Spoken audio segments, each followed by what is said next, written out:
Hello, peoples, and welcome to my living room. I know, it looks like the inside of McDonald's. Yeah.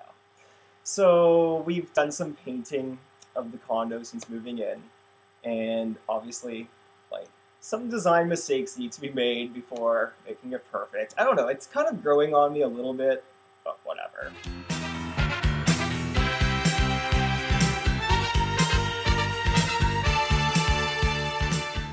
So anyways, what's new with everyone? I haven't done a vlog in like an uber long time. I'm so sorry, you guys. Like, things have just been so crazy. I have like the weirdest shift at work, and like, seriously, my day is like wake up in the morning, watch TV, and then go to work, and then like watch TV again, and then like go to sleep. On the weekends, I just see my parents. Like, it's nice that I can see them and stuff like that, but I just haven't done anything creative in a long time, and it's really starting to get to me. So I apologize, okay? So, since the whole prostitute situation in the house, things have been going super well with the rental property, like the condo. I really, like, I call my house, like, efficient, and, like, it doesn't even seem like my house, it just seems like this freakish, like, Frankenstein experiment. It's great. But since doing my last YouTube video, basically all the roommates that I used to have are gone. So I got completely new roommates right now. One guy is going to the Technical Institute across the way, and he's renting out the reject room. We have like basically different names for the three rooms upstairs. We have the master, the middle room, and the reject room. The reject room is sort of like the undesirable one because it's skinny and long, and like even though it's the same size as the other room, it's like undesirable. Anyways, so he's got the reject room, but he's also got the parking space, so he's paying for that. Then we have the middle bedroom, which I put on the market because the guy moved out, and we now have a middle-aged Asian guy who's a victim of the recession in central Canada, so he moved to Western Canada to find work, but he hasn't really moved in, like he's doing some hotels and whatever. He didn't, like, his family's still in central Canada. Anyway, so he's just happy than ever that he's got, like, you know, the room up there, which is, in comparison to a hotel, pretty cheap.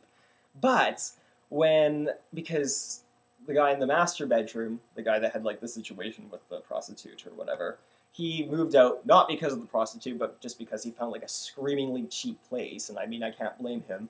But he moved out, and so I painted up the room, and basically, like, the middle room was for sale, and put the ad on, like, online and things like that. And so the Asian guy took it, but there was this other guy, well, actually this other girl and guy who wanted it, and then they're like, and I'm like, why? Like, why do you think that you can get a room and, like, share it between the two? But it's a master, like, you know, I now have a master bedroom available. So I said to them, well, listen, if you want the master bedroom, this is how much it's going to cost. And, I mean, I was kind of giving them the idea that maybe you could look for a two-bedroom apartment for that same amount of money. But they looked at the room and they're like, we love it, we'll take it. And so right now, no word of a lie, there's 5 people living here. There's 2 people in the master, 1 person in the middle room, and then the reject room is 1, and then I live in the basement. So right now, the place is like renting crazy. When I first bought this place, I was anticipating maybe a year and a half after buying it, I would break even on paper. Like, you have to pay, you know, income tax on the rent, right? But, you know, I was like, oh, you know, I'm hoping that, you know, I could rent for the same amount of money it costs to run the place. Well, it's making a profit after 6 months of moving in. So that is awesome. With that being said, I've applied to work part-time at work because at work, it pays well, great people to work with. It's just, it's not really stressful. It just slowly kind of destroys my soul a little bit. Like, you work for a bank, you do the same thing every day. It's, I don't know. I think the reason why I really liked it at first is because it's the complete opposite of what I was doing before. I was in fine art, you had to be like uber creative, and for 5 years of being creative, you just don't want to be creative anymore. You're just like, put me in an office and whatever, right? So that's why I think I really liked it. Now it's been like a year and a half, and it's like, you know, I like it. I want to continue working there because there's a lot of perks with working there. I mean, not gonna lie, you work for a bank, right? But at the same time, it's like, let's tone it down a little. Let's just turn down the saturation level a little bit. So I got approved. I'm very, very happy. I also wanted to work part-time because being 8 minutes away from the University of Regina, I wanted to take my final class at the University of Regina to get my degree at the University of Manitoba, but you had to get permission from the University of Manitoba to take it here. And apparently, 6 weeks isn't enough notice. I sent it in to get my letter of permission, I think at the end of June, or sorry, not the end of June, end of July. And I tried to get phone calls, I just got an answering machine, they never returned my calls, so I couldn't get registered. It sucks, I'll have to do it next year. It's just one class left, just take it already. So, but at the same time, I'm very happy that I'm working part-time because now I'll have more time to spend with family and do creative things like YouTube. Like, I'm so sorry, you guys. I just haven't been on it for a long time. So, however, doing the part-time thing, I kind of shot myself in the foot because one of my shifts, it's every Saturday at 7 o'clock in the morning, and the buses don't run. And it's not a huge issue during the summer and like, you know, that time of the year because you can ride your bike or you can, at worst, take a cab, right? But then it's going to get minus 40 out, and like spending $100 a month on cabs doesn't sound exciting to me. So after a year and a half, I finally gave in. I actually bought myself a vehicle. It's actually a vehicle that I've always wanted to have. It's a Jeep Grand Cherokee 1993. Nice vehicle.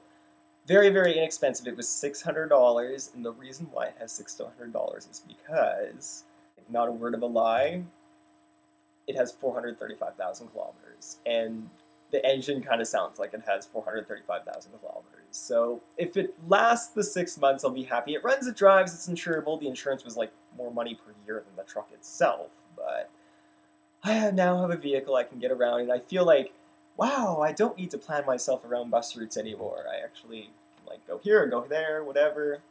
So that's kind of what's going on with me right now.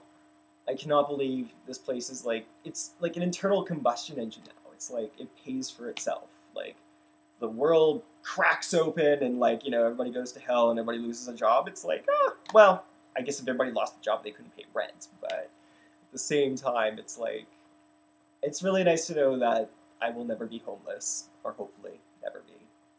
Oh God, I think I just jinxed it. Anyways, so right now I'm just nurturing the whole situation with the renters, and no rent increases like for a long while now. I'm just like, if I can maintain this, this is good. So that's what's new with me. I need to go to work, and I had to do this quick vlog, but I don't know. What do you guys think of the paint colors? It looked really good, like, when I went on the Benjamin Moore website and, like, you know, used their, like, color rooms and whatever, like, it just looks so sharp. But now that it's actually in my condo and I only have one window, like, in the entire main floor, there's, like, 4 windows in the entire house, and 3 of them are for the bedrooms, it's a bit dark, and I don't know. It's kind of growing on me, but at the same time, it's like, I don't know. Whatever. And the other thing, too, like, the pictures, as you notice that I kind of went with sort of industrial condo chic type of like, I don't know, whatever kind of theme, because the exterior of these places are like, the curb appeal is really kind of sad, but I think it's trying to be modern. It's like 1973 kind of modern, but with 1993 colors. I don't know, it's weird, but I tried to, it doesn't seem like something that seems suburban. I kind of wanted to go with urban. And I'm putting in a concrete patio up front, so I'm trying to help the curb appeal outside too. So that's what's new with me. Tell me what's new with you. Hopefully more updates to go starting in October. Part-time. It'll be good times. Anyways, talk to you soon. Bye.